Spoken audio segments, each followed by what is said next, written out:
You rolling?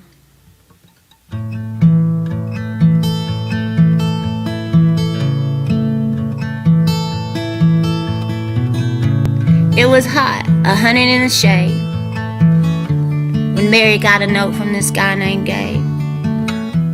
She don't remember getting pregnant, but she did. And by all accounts, she churned out one heck of a kid. But walking home from church one day, he just up and disappeared. Maybe he went to find Santa, or maybe he went to get beer. He was just 12 years old, this miracle she carried. It was all so confusing, she wasn't even married.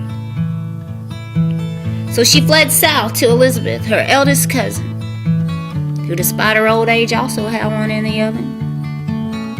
And in a duplex with a busted cement gnome, well, Chattanooga was as good as home. That's in Tennessee. There's Barbie lovers and firecrackers and train trackers and Coca Cola makers and insurance takers and a lot of hot preachers. Sarah bought the brownies, shining bubbles, they almost booked a beach trip, but they didn't have a way. They baked biscuits at daylight for whoever might stop by, but they didn't get a lot of colors at the corner and doodah.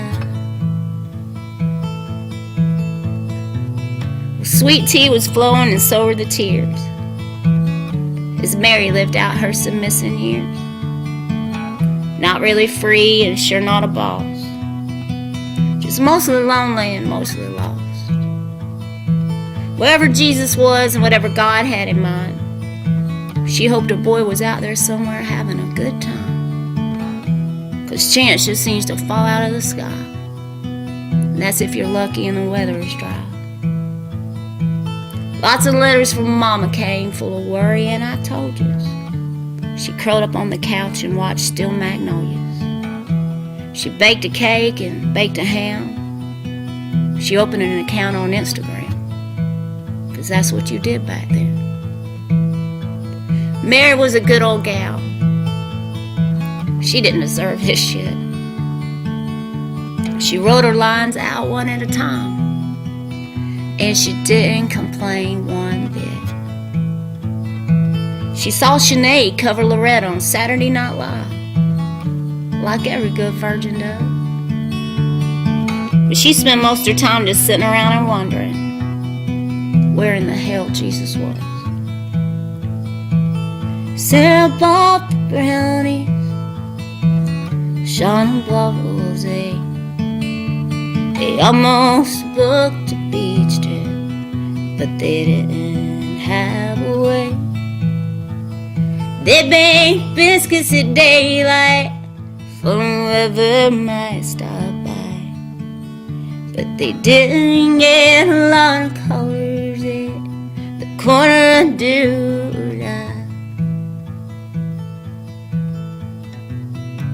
Well, time went by like molasses, so she signed up for some classes. But it seemed there were no real answers. Just a lot of fast food and raunchy dancers. And things everywhere were the worst kind of wild. She knew in her gut they were coming for her child. With bumpers and thumpers and guns a-blazing, old Jesus was in for some gnarly hazing. Frat boy hazing, that is, the worst kind. She thought, oh my God, what have I done? He's a bottle of milk and all the love inside him is mine.